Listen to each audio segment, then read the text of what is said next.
Hello, everyone. It is Rory and Kittens here at that Eurovision site, Eurovision with a slice of life. We are back for yet another kind of editorial review kind of thing, I guess to kind of call it that. And it is the third edition of the What Went Wrong series, and where we kind of look back at the results that happened and thought, well, what went wrong to get to that point? It's fairly self-explanatory. We've talked about the semi-final results, and now it's time to talk about the bottom six of this year's final. And we have opinions, so let's just get straight into it.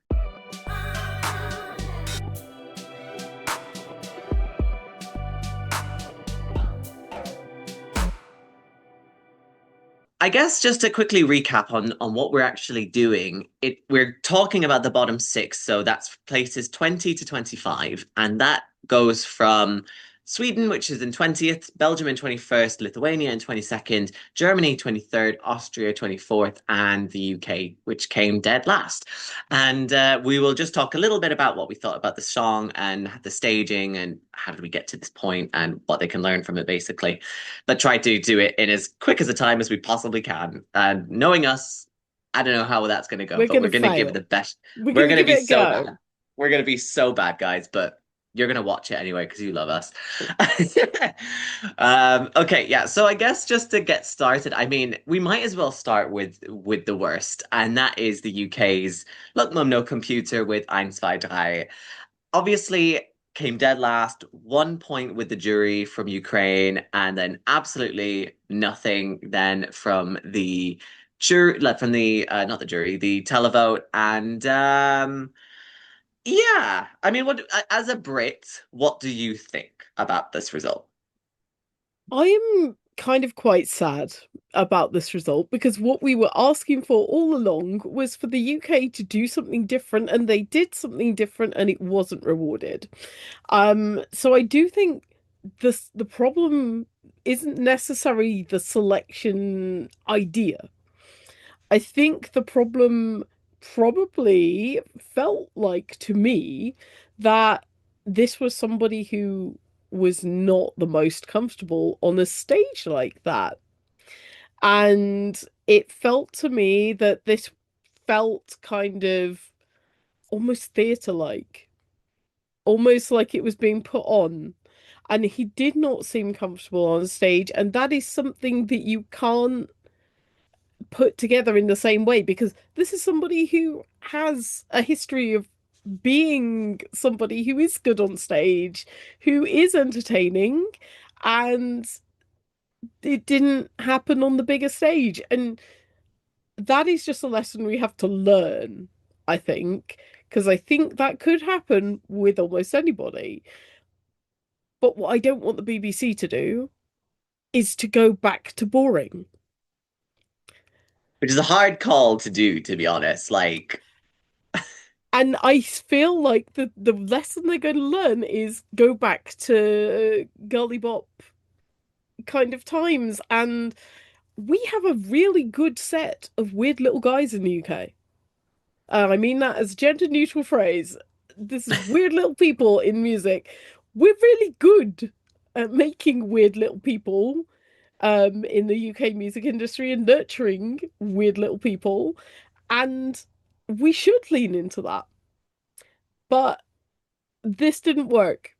So what went wrong? You kind of had the right idea, just it didn't quite work in the end. And I really hope the BBC learns the right lesson. yeah. I think it's a tough call because I really like the song. I thought the song was really quite good. I thought it was strong. It did stand out, but immediately, I mean, even domestically, the reaction was very polarized, which can be a good thing because, you kind of don't want to just constantly appeal to everyone because if you appeal to everyone, you'll appeal to no one. So, that in itself was kind of good, but you are right in saying he was very nervous. Just it looked like that. He was very regimented in the way that he was doing his steps. You could tell he was like, okay, now I have to walk on this table. Okay, now I have to fall. Okay, this is how this has to do. And it felt like it had been rehearsed so much that there was no kind of actual live feeling to it, if you know what I mean. I would argue that the national final should come back in some degree. I think this selection We're period, gonna we're I don't gonna always know. fall out on that one, but you go ahead. I mean, it's just because this selection process has given them very little since Sunrider. And it's clear that Europe was impressed by Sam Ryder, but they haven't captured what was special about him Yeah. and kind of replicated it with these other people. I mean, I'm not, playing down May Muller, Ollie Alexander, Remember Monday, or like either Look Mum No Computer, but there's just if you wanted to take a risk, pick someone who is kooky and random, who that is, but find someone who is able to deal with a huge circus like this. This man, not to mention having just, become a dad and everything like that, his mind was not in Eurovision. His Yeah. mind was very much let me be a dad and then I'm just doing this on the side kind of thing. And I think that's fairly obvious in the stuff that he's doing after Eurovision as well.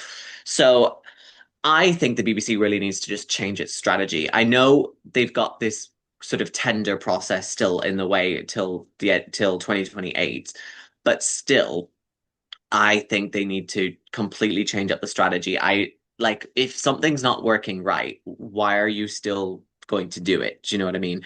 I don't want them to go back to the kind of boring stuff they've been doing. Like, I mean, I know Remember Monday was, it was fine, but I wouldn't say that Yeah. I go back and listen to that song on a regular basis.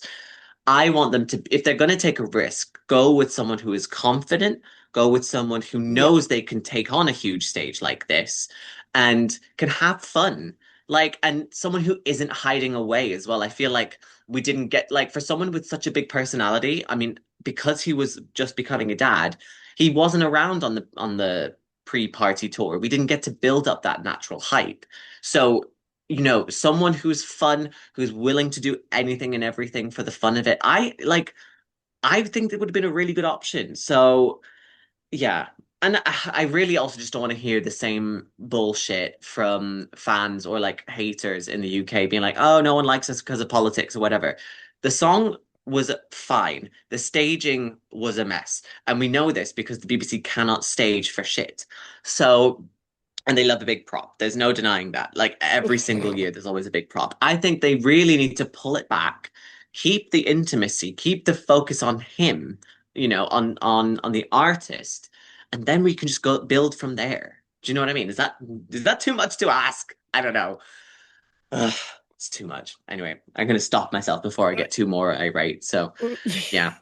Anyway, so next up in the conversation is host country Austria, Cosmó with Tanzschein. I'm going to start this one off. I thought this was a really good song, and I knew that it was probably dead in the water even before we got to Eurovision because, I think a lot of people saw it as a bit of the joke song, but like I wouldn't say that it's more of a joke song. I think actually they did a really good job in selling the story of the song and like actually what it's meaning. Um, I think it probably just was the the the staging element of it, if you know what I mean. Like everything was very shiny and shimmery and stuff. And I feel like, when you're the last song of the night, you kind of want to make a big impression. And I feel like they didn't really go all out for it. Um, they had good ideas, and was a huge step up from the national final. But still, I think they could have done even more. They could have had even more fun on stage, and they kind of held back a little bit, and it kept. Yeah, I don't know. I don't know.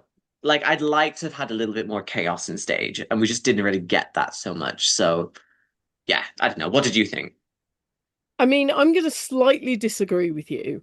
I don't think Go that for it. they told the story very well. And the story is so important to this song. Why is there a dance license? Who are these heads people on stage? What is the story of it? And I don't think they told that story very well. Um I like Cosmo. I like the song. I would listen to the song again. I still can't do the dance. I'm very sorry. I'm just I've tried to uncoordinated. teach her so many She times as well. really, yeah, Rory really has, bless him. But I'm just so That fucker. uncoordinated. But I do think that this song suffered from the storytelling. I think it also suffered from not having almost an audience moment. There was a opportunity as the last song, as the as the host entry to have a real big audience moment, Mm, to take that crowd with you and to like fully pull them into it, and that didn't happen. But you've got a home crowd who are going to know the song, they're going to know how to sing it. They should be able to give it that oomph if you give it the chance. And we didn't have that. And I mm. think that did a little bit of damage. But I think the main problem for me was on the night, the lack of storytelling. I also think the song was slightly underproduced.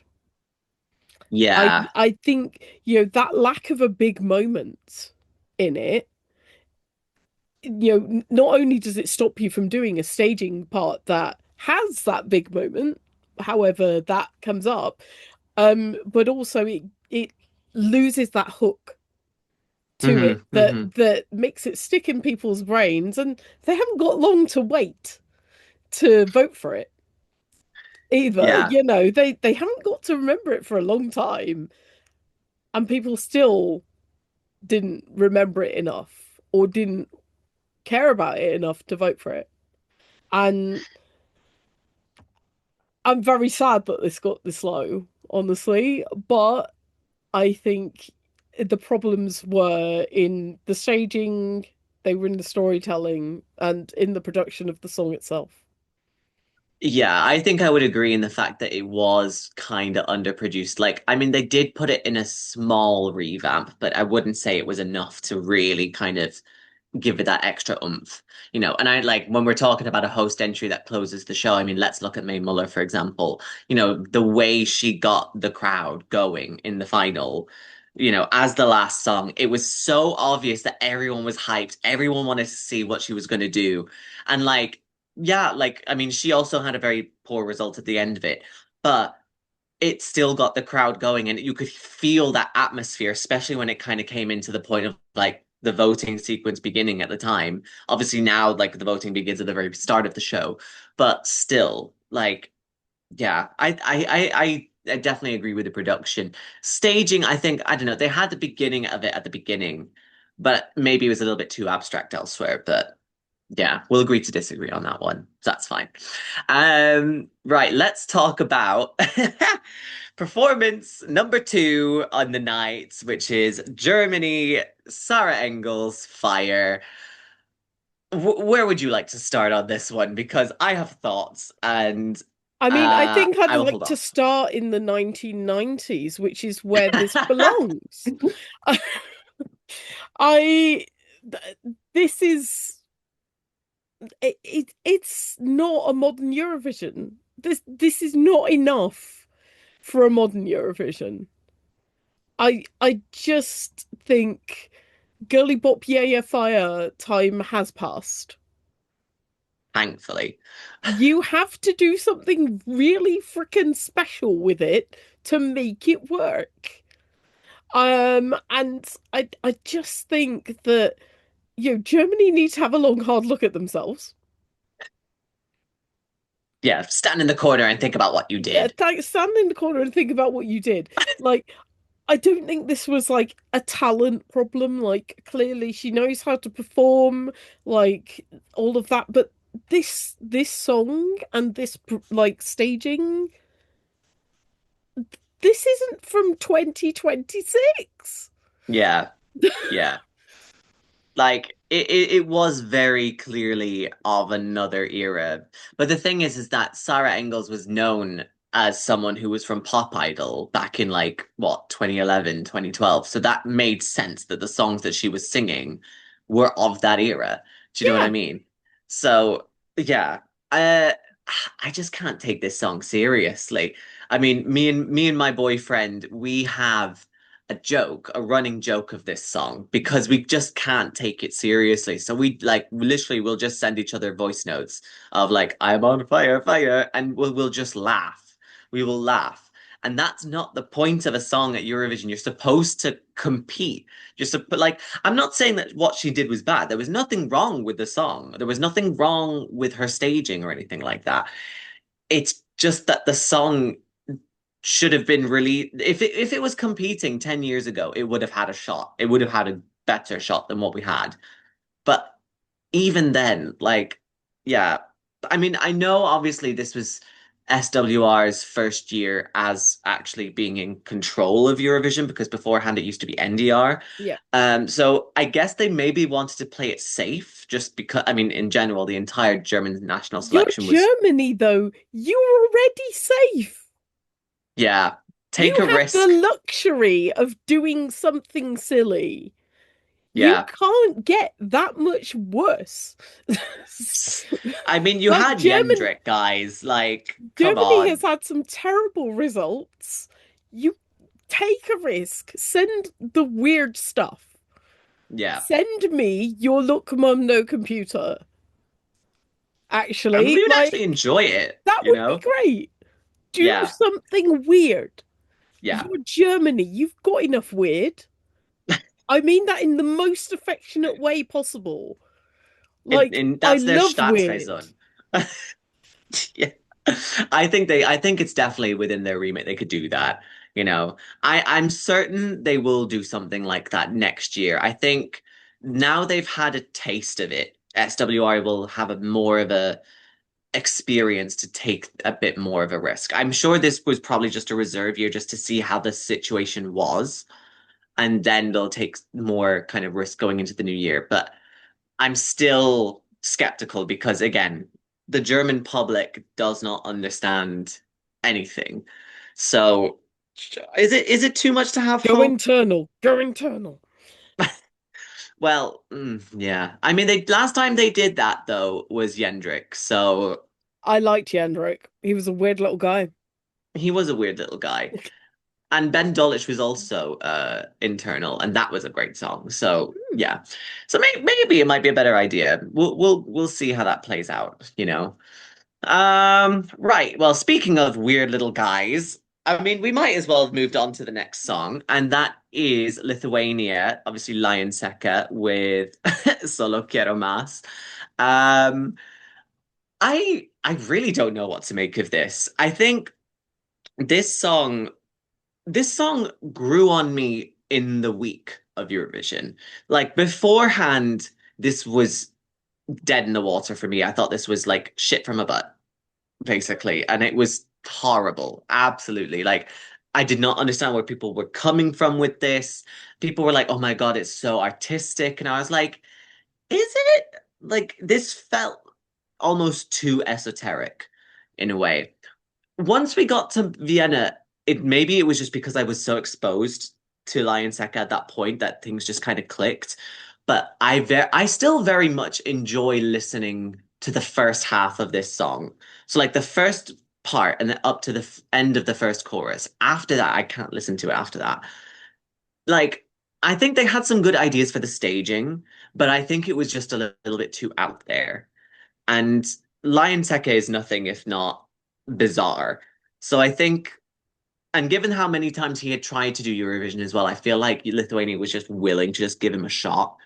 I don't know whether or not they will do that again, but uh, I don't know. I'll be intrigued to see what happens. But like again, if we're talking about format changes, I mean, Eurovisia LT always gets changed regardless. But I would just think streamline the situation, please. We do not need 6 weeks of a national selection to work out who is going to be on top when you can figure that out in like week two. Like, let's just make it life a lot more simple and let's just go with that. You know, is that too much to ask? I don't know.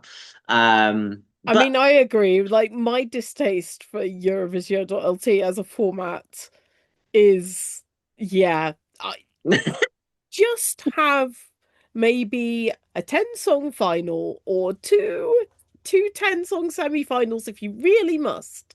But this is not working, guys. I don't know.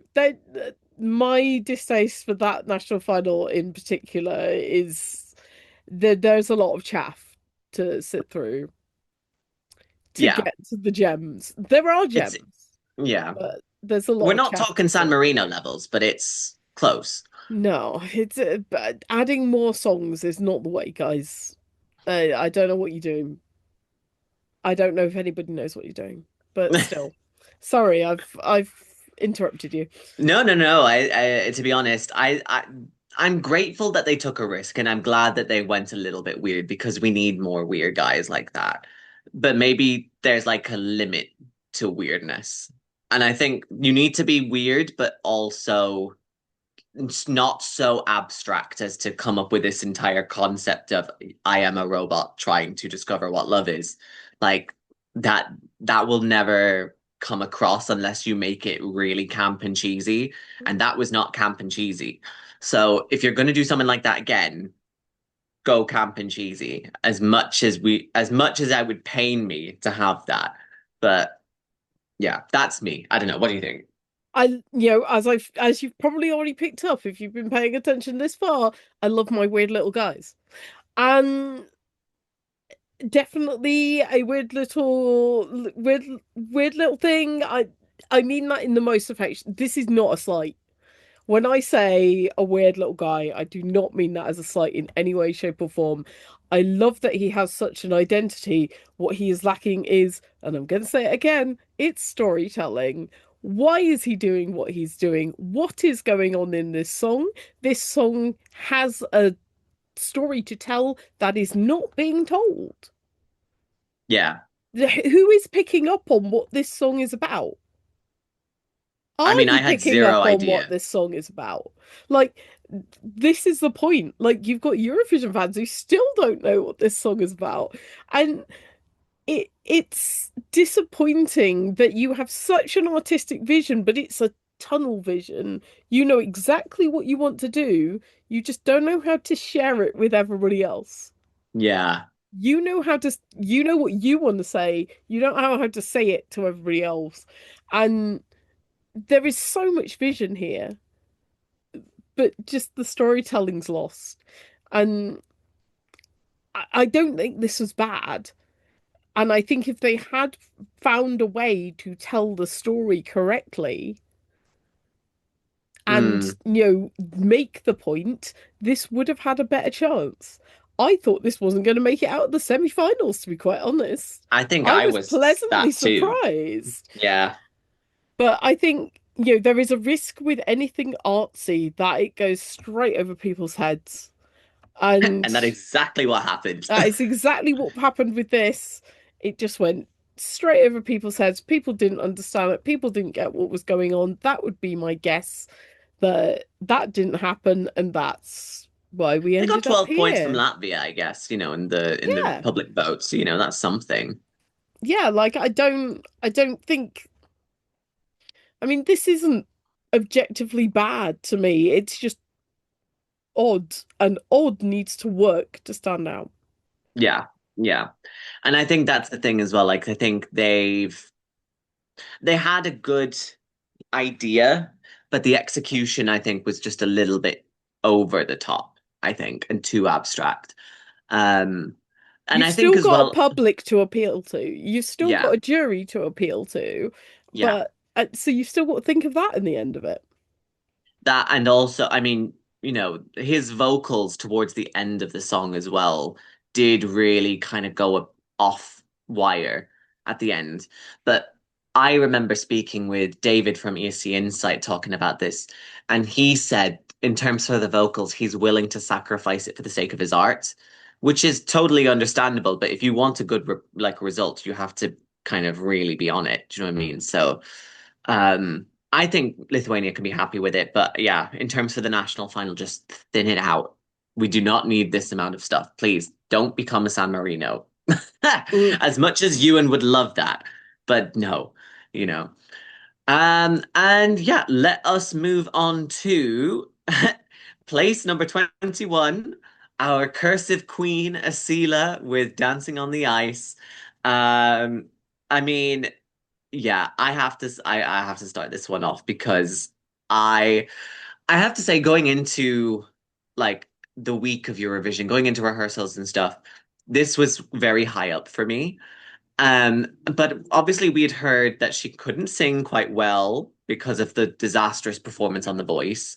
And then it was kind of obvious as well that she couldn't dance very well either. From the get-go, from the video, you couldn't tell that she was a very fluid performer. I mean, obviously she was learning to try to be better on that, but yeah, this was the shock of semi-final one for me. I could not believe that this made it through. Mm. Thank God it did, but I'm really shocked that it did. But it didn't surprise me that it got 0 points. In the grand scheme of things, it was very messy from the show, and vocally, I don't even know where she was going in some of those notes. Um, I think she was just happy to be there. And I think Belgium was happy to be there given the situation, what was going on at the time. So yeah, like again, she just looked uncomfortable. We're talking about the same thing as almost like we did in with the UK. She just looked like she wasn't meant to be performing a song like that. Just going through And the motions of rehearsals. yeah, That's all it because she was is. just there, just doing like it where's the yeah, and like she couldn't sing it properly, you know? Like I understand obviously she wanted to put a stylistic choice on stuff, but still this was like I was surprised that it made it through. But I mean, I still like the song. I still love the song. It's still one of my most listened to songs of the year so far. But like yeah, I just wouldn't say that this was the strongest performance she could have given. I think, when you are picking an artist nowadays, you have to be very aware that you need somebody who has got the welly to get through 4 months of performance. Yeah. And they need to be relatively experienced. They need to not balk at the sides of the stage or everything that's going on. And I think that's a lot harder. It's not impossible, but it's a lot harder to teach with new artists. Yeah. And I don't want to be saying don't pick a new artist, but I think if you are picking a new artist, you need to be 100% sure that they have got the experience and they've got the welly to carry it through. And it's a shame because there was clearly stuff there, but she looked uncomfortable. She It wasn't a memorable performance either, staging wise. This was Yeah. not memorable. And the thing is, there was something right there that you could have used. The song is literally called Dancing on the Ice. And Where yet they was didn't it? do any of it. Where was it? Like, I know it's meant to be like, oh, it's a metaphor and all this kind of stuff. I'm not an idiot. Like, don't, well, I am an Yeah, don't idiot, come for in the but comment. but I think there was something there that would have been memorable, that would have been like, oh yeah, it's the Ice song, that would Yeah. have people could have been able to pick up on. There was things that you could have picked up on early and just sat there and gone, right, we'll grab that and use that. Hmm. Like Hmm. she seems to have quite a lot of charisma. That wasn't coming through on stage. And I, yeah, there's just something about this that feels like designed by committee rather than even compared to Lion Chica, like for example, you've got somebody who is really on it with how they look and how they perform. Even if it didn't quite land, there's somebody with a vision. This all felt designed by, I don't know, man number seven at Belgian headquarters. And it didn't feel like it was coming from her. It just felt like it was just, this is how we're gonna do it, guys. Yeah. And it doesn't help as well that in the months after Eurovision, she posted a video saying, well, this is the other song that I could have gone to Eurovision with, which was a ballad in French, and it was sounded a lot stronger. That because it was a lot more comfortable within her vocal range as well. It wouldn't have needed to walk around as much. I feel like it would have been a lot more suited to her. But I mean, maybe she wanted to challenge herself to do this kind of thing if it's like a once in a lifetime opportunity. But if you're going to do that, don't pick Eurovision to do that, you know? Eurovision is not the time to be experimenting with your identity. Come back in 2, 3 years after you've worked out your identity, then come to Eurovision, not the other way round. If you are nervous on stage, if you don't look like you're having fun, if you haven't got that charisma on the stage, it shows. Yeah, That's the short definitely. answer. Yeah. Yeah, and I guess just I guess now we're on to the final song to talk about. And who would have thought that we would have been talking about this country, to be honest? It is Sweden, Felicia, My System. I'm gonna let you go first as the more of the Sweden stan of the two of us. I mean, what did you think of her getting so low? I mean, I do think that the problem with this, at least partially, is the song and specifically the genre of song. I've said it before and I've said it again, EDM does rarely do well at Eurovision. And I think quite a bit of that is the lack of respect for EDM by juries, by people who don't understand the genre. And people just think, oh, it's just unts unts with a singer on top. There is so little respect for dance music, which essentially is a genre that's still like selling out. You look at people like Alok and Swedish House Mafia who are playing to like stadiums, Hmm. who are getting this shit right. And the genre is a problem, but there is also the other problems. There is the problem of an anonymous singer. Yeah. The mask, the this I we've seen it before in Eurovision where artists have suffered from covering parts of their face. I don't think while that's one thing on its own that can be done, I don't think it helps. Um, but also I think one of the reasons it did so well in Mellow, apart from the fact that it wasn't a great year in Mellow, I'm not gonna lie, Hmm. is that Felicia is such a known entity with such a personal story. Yeah. People wanted to see the underdog win and become the big thing. And I am overjoyed for her. I love her as an artist. I didn't love this song. And I saw that from a lot of people. I love what Felicia is producing as an artist, but I don't love this song. And I think that, it had she gone with more of her, I'm gonna describe it as cunty girl bop bangers, but it would have been one of the more cunty girl bop bangers on this. Had she gone with that instead of this, she we might have been telling a different story. Um, Mm. but it is what it is. I'm surprised that it ended up this low. I never thought that this would be top 10, I don't think, but like I am surprised it ended up this low. I think Melfest has a problem, and I've talked about that a lot of time. Buy me six Jaegers, we'll talk. Um, but Hell yeah. that's another video in itself, so we won't go into that. But I hope that somebody is looking at themselves.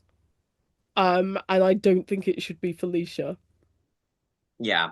And I think she's borne quite a lot of the brunt of the talking points surrounding Sweden's like low views and like low results and stuff like that, which is not the case. It's not because of her. She's done very well.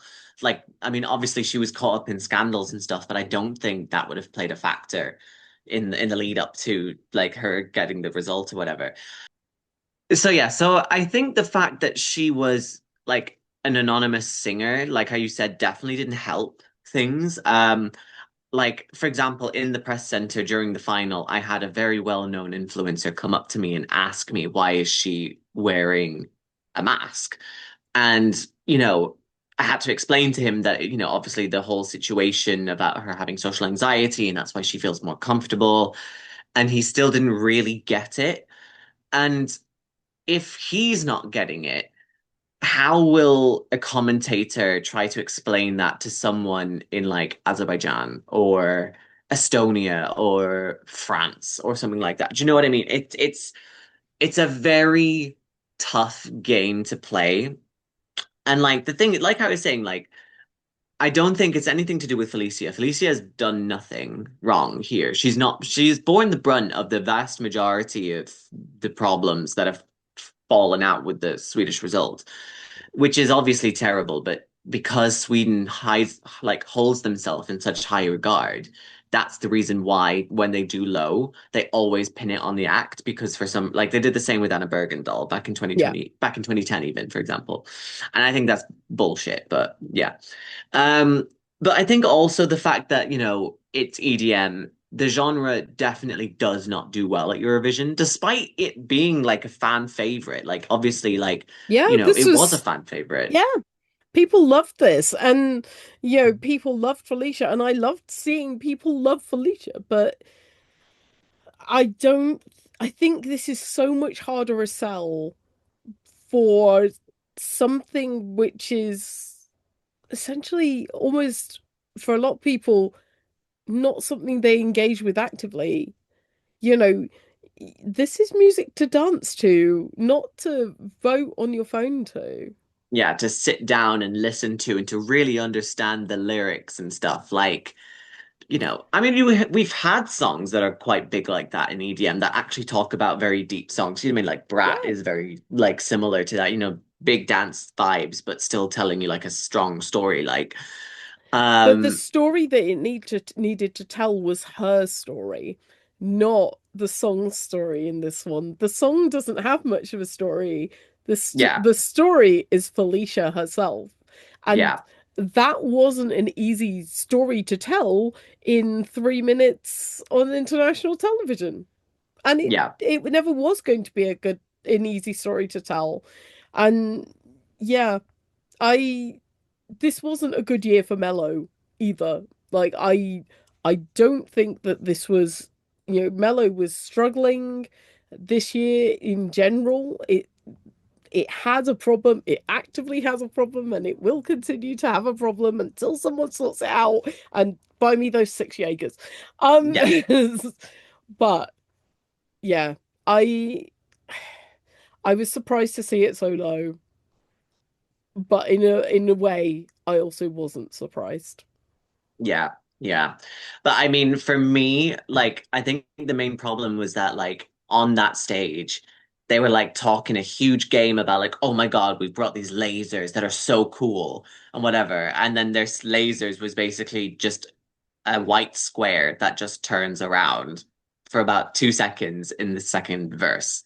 And like, this is where I have a huge problem with Melfest. Like, I mean, I know I'm the resident Sweden hater here, but like, it's this level of arrogance from Sweden, and it really puts me off it because they changed nothing from the national final to Eurovision. And Finland is starting to get into this level as well because of UMK.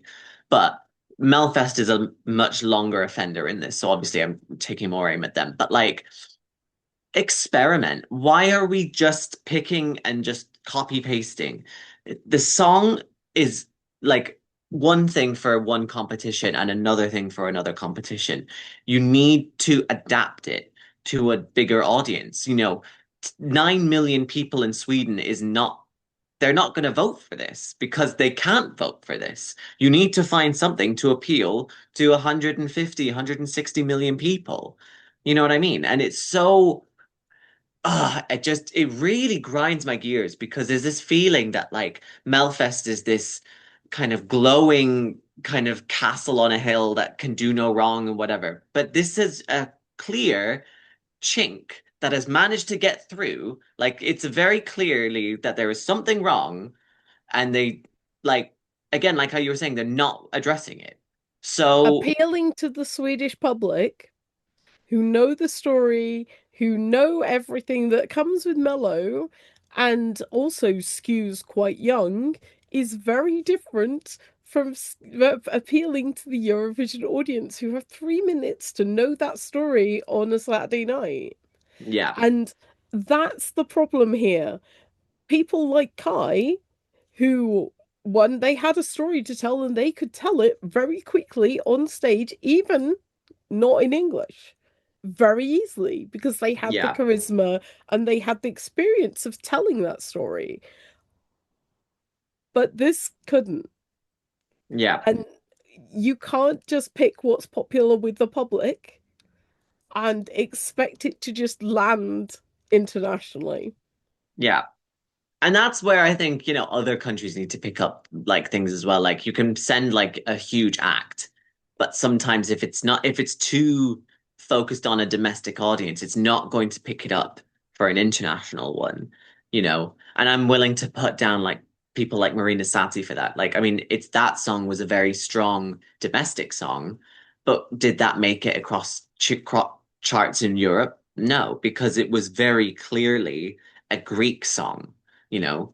So I think Sweden now need to really look at themselves and think, how can we, A, stop relying on the same five goddamn songwriters to try and come up with the same thing?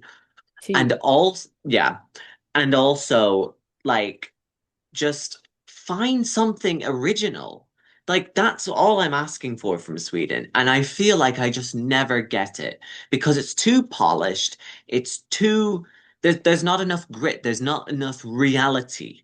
Everything is so polished and sleek. And that when you know that it's almost too good to be good, like it's too polished to be true, or too epic to be true, even if you want to call in Vanilla Ninja here, but like too good for its own good. I That's just what puts me off it. And that's why I'm just not fussed about following song like things like Melfest because they're not going to give me that. So I don't know. I'm putting an appeal out to SVT. Please do something more original. Is that like, look at Ukraine, that's all I'm asking. Portugal, you know, like Italy even. Let's just have something like that. Belfast Anyway. has problems. They need to look into this. This is only a symptom of those problems. I will not say more without my six Jaegers. Thank you very Yeah. much. We will get Kittens her six Jaegers and we will get recording this when, tests Tess after dark. discusses 7 hours Melfest. Yeah, with between a stan and a hater. I think that's a Yeah. great stan. I think that's a good vibe. But yes, so with that all done, that is the end of this video. Obviously, we've made some very bold claims and ideas there. So, do you agree with what we've been talking about? Do you agree with our points? Do you disagree? As always, we'd love to know what you think. So let us know down in the comment section below. Thank you so much to Kittens for joining me on this lovely A little pleasure discussion, as talking. always. You're very welcome. It's very nice just to look back at Eurovision 2026 as we kind of start looking towards Bulgaria now in 2027. So I'm looking forward to seeing what new thresholds kind of come our way and everything. I kind of just going to be so interesting. But yes, please do subscribe to the YouTube channel, hit the notification bell so you know when we get a new episode coming out. It's really appreciated. Obviously, you come join us now for the beginning of the 2027 season. It's going to be fantastic. Follow us on all of our social media as well: Facebook, Instagram, Twitter, Threads, Zoop, Blue Sky, Tumblr. All of it is at that Euro site. Check out the podcast as well, which are basically the same episodes as this. But obviously, if you're just walking around, you don't want to see our faces, which is understandable, fair enough. Yeah, But very like, yeah, you feel. understandable. Yeah, on like I mean, hopefully not. We would love to if you can do both, even that's even better. But yeah, all of them, check them out wherever you get your local podcast. And yeah, and I can't wait to see what the next season is going to bring us. And I'm looking forward to seeing how it all plays out. So thank you so much for watching, and we will see you in the next one. Bye. Bye.